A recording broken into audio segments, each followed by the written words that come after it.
guys, today we're going to talk about the music in the film Fantastic Beasts and Where to Find Them. It's a 2016 fantasy film directed by David Yates, and it is a spin-off of the Harry Potter film series written by J.K. Rowling. The film stars Eddie Redmayne, Catherine Waterston, Colin Farrell, Dan Fogler and many more. Fantastic Beasts follows the adventures of writer Newt Scamander in New York's secret community of wizards 70 years before Harry Potter reads his book in school. The soundtrack is composed by James Newton Howard, who scored such films as The Village, Batman Begins, The Dark Knight, which he both co-composed with Hans Zimmer, and most recent The Hunger Games series.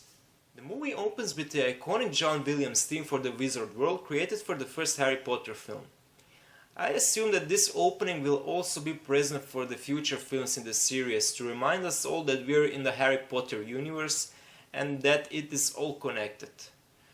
After that we get a shift to the original score created by James Newton Howard, and we hear the titular theme from John Williams only once more during the film. James Newton Howard creates a full orchestra score with some use of vocals.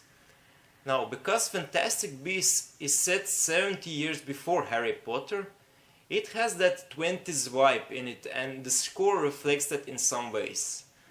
The perfect example is the theme for the character of Jacob Kowalski, played by Dan Fogler.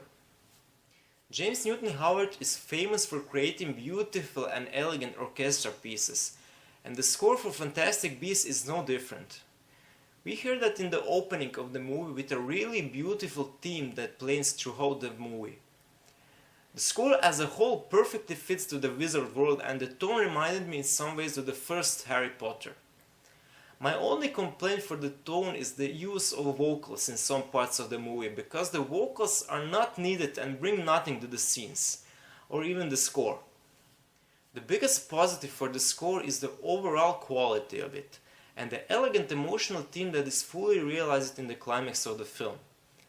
Other than that, the music is not exciting, especially the action scenes could have been a lot better. Because of that, the score as a whole does not have a high repeating value. Perhaps the only thing that is worth remembering is the mentioned main theme.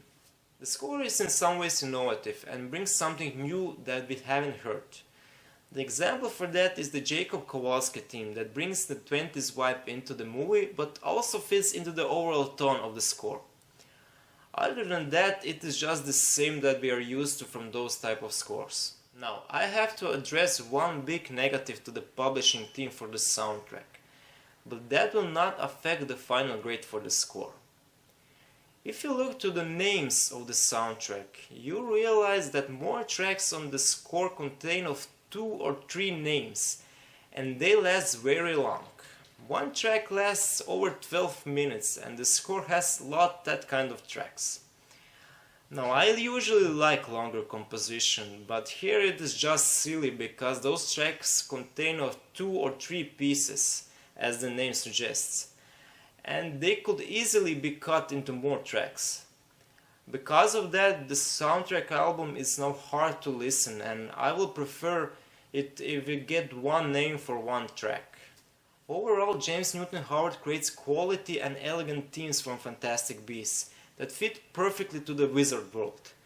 But the soundtrack as a whole lacks from interesting and exciting action pieces to be considered perfect. So my score for it will be 82 out of 100. So this was my soundtrack review for Fantastic Beasts and Where to Find It. If you want a little in-depth analysis, you can find it on my website. I'll put the link down below. And as always, if you like the review, feel free to subscribe, like and comment. It will be greatly appreciated. Thank you once again, and I'll see you next time.